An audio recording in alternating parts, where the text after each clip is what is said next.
Hello and welcome back to Oldhammer and Tongs. So I am going to do a little read through of some rule books. Now I'm not really a rule person. I've enjoyed playing games in the past, but I'm really a narrative guy. I love characters. I really enjoy painting, but I really want to play some games, and I'm keen to play Warhammer First Edition.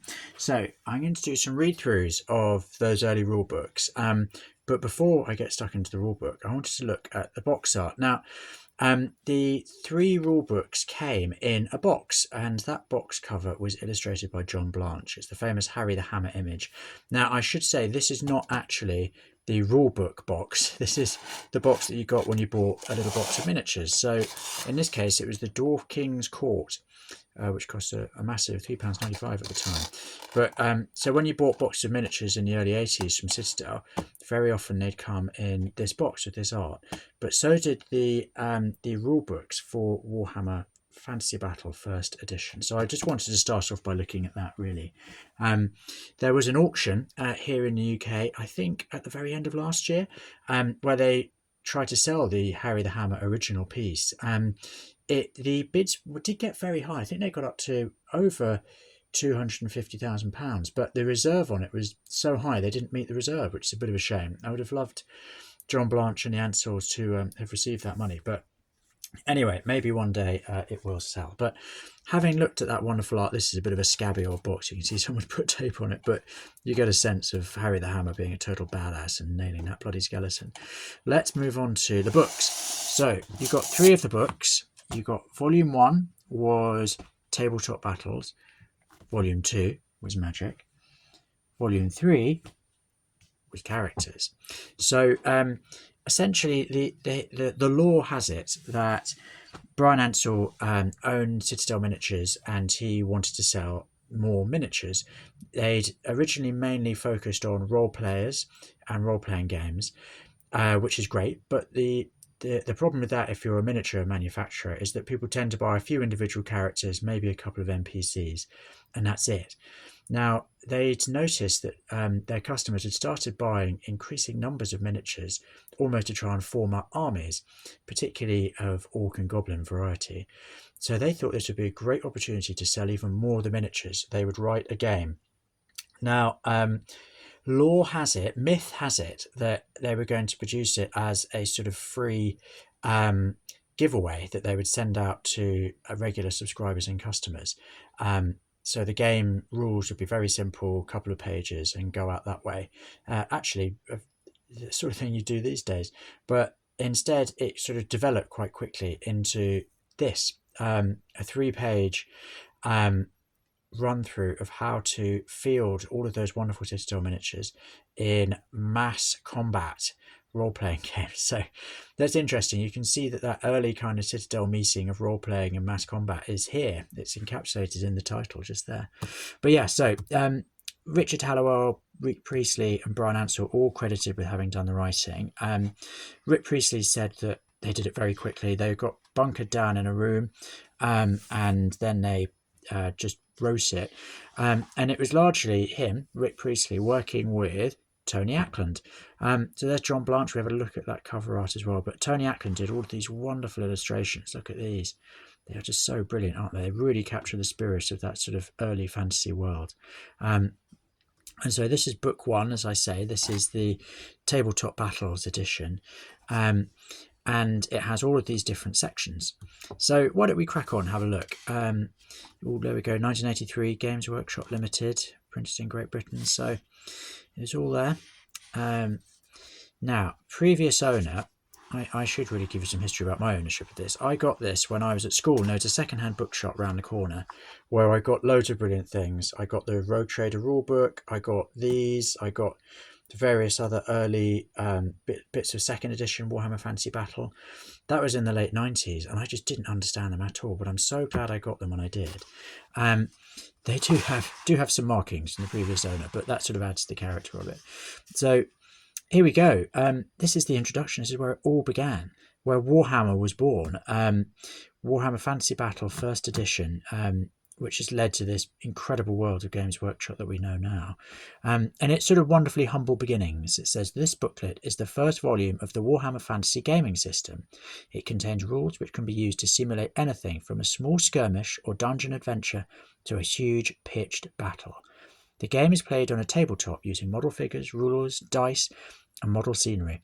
Once you've mastered the rules, you'll be able to use them in adventures or battles of your own creation. You should consider them as a tool to play out any one of numberless variety of fantastic confrontations. Isn't that great? So there we are. That's the sort of statement of intent. Now, in these early days, games were played with games masters.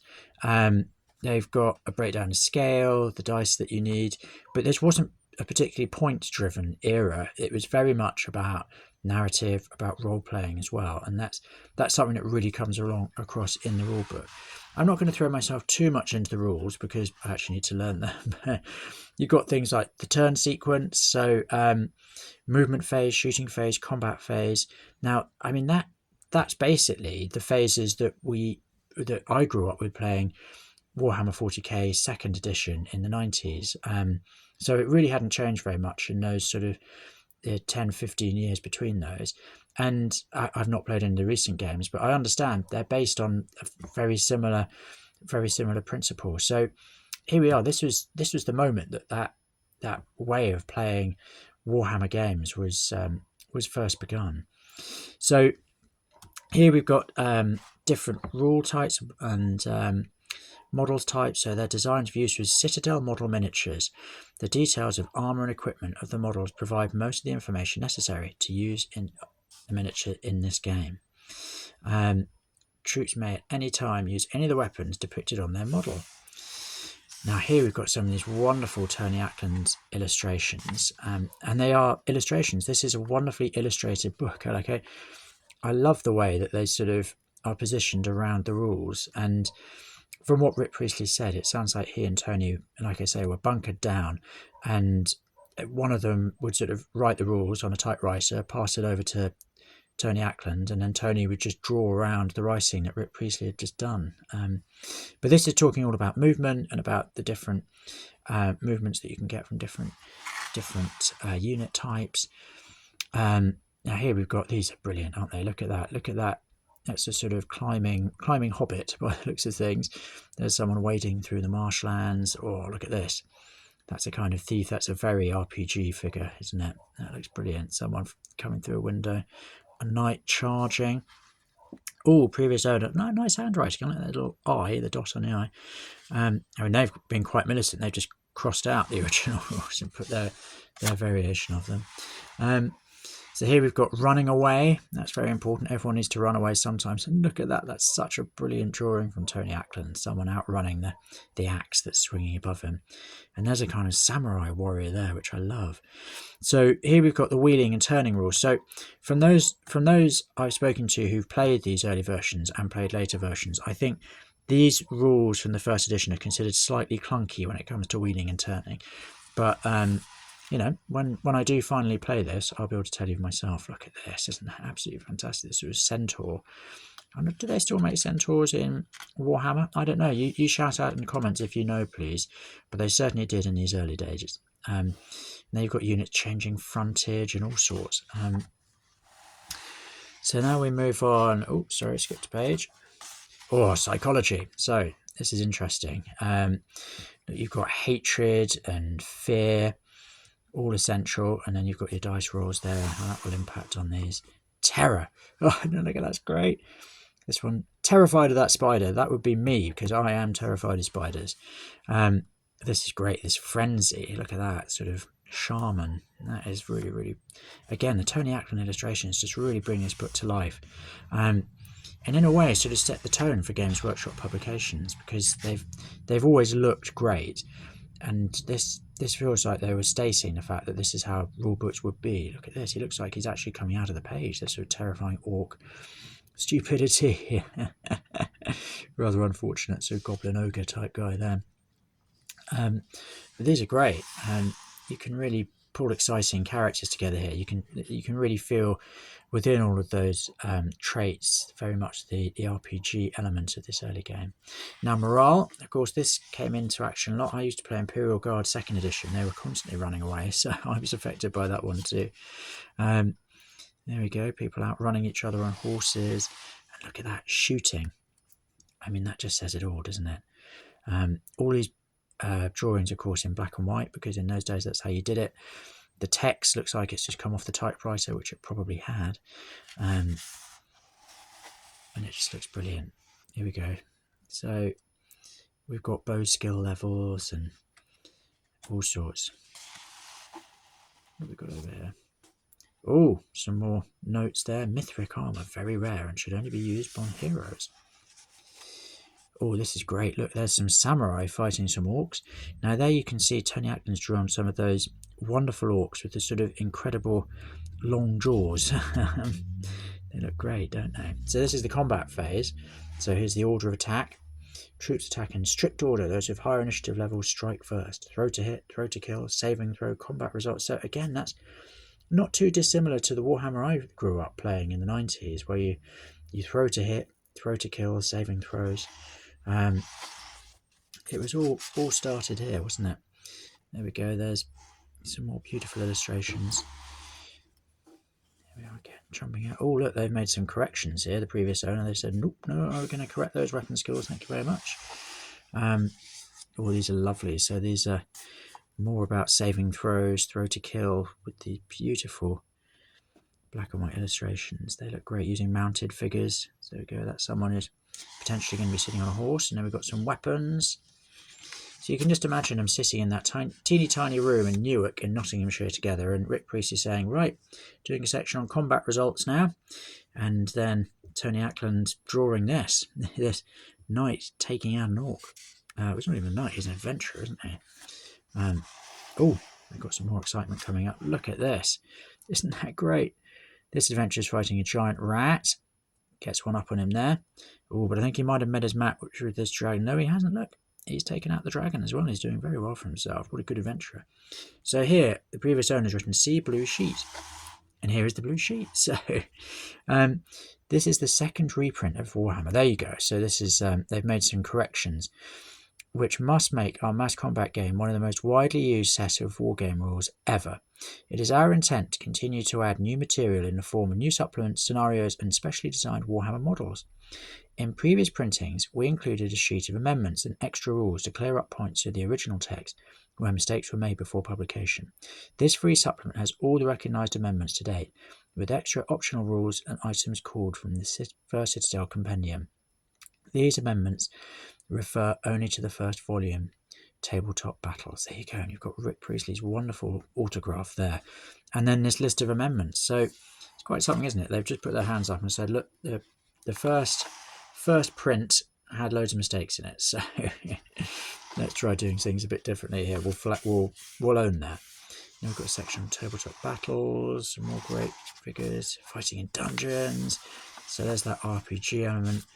And now we've got the Zuggurat of Doom, so they've got a scenario in here for you to play, which has got dwarves. Look at that, defending this fabulous Zuggurat.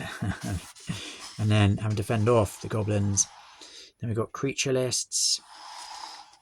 I've got that sort of large humanoid monster. Yes, there's all sorts in here. Goblins, men and humanoid monsters. So you've got the breakdown here.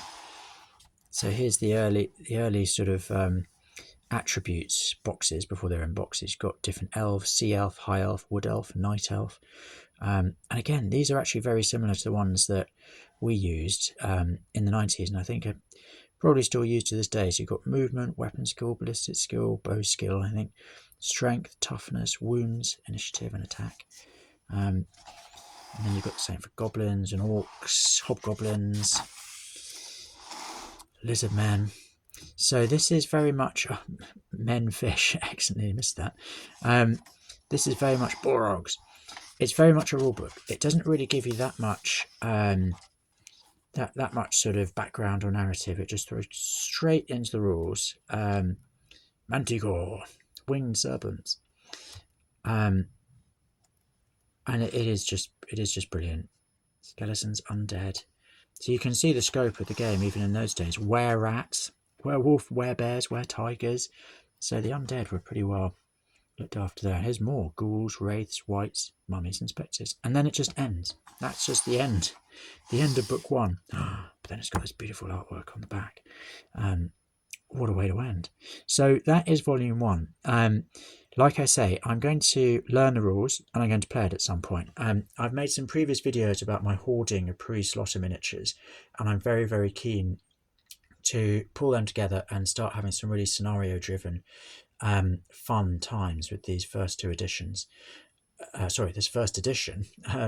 So I'm going to learn how to play it. If anyone has any top tips on videos to watch, please do let me know and I'll give those a watch.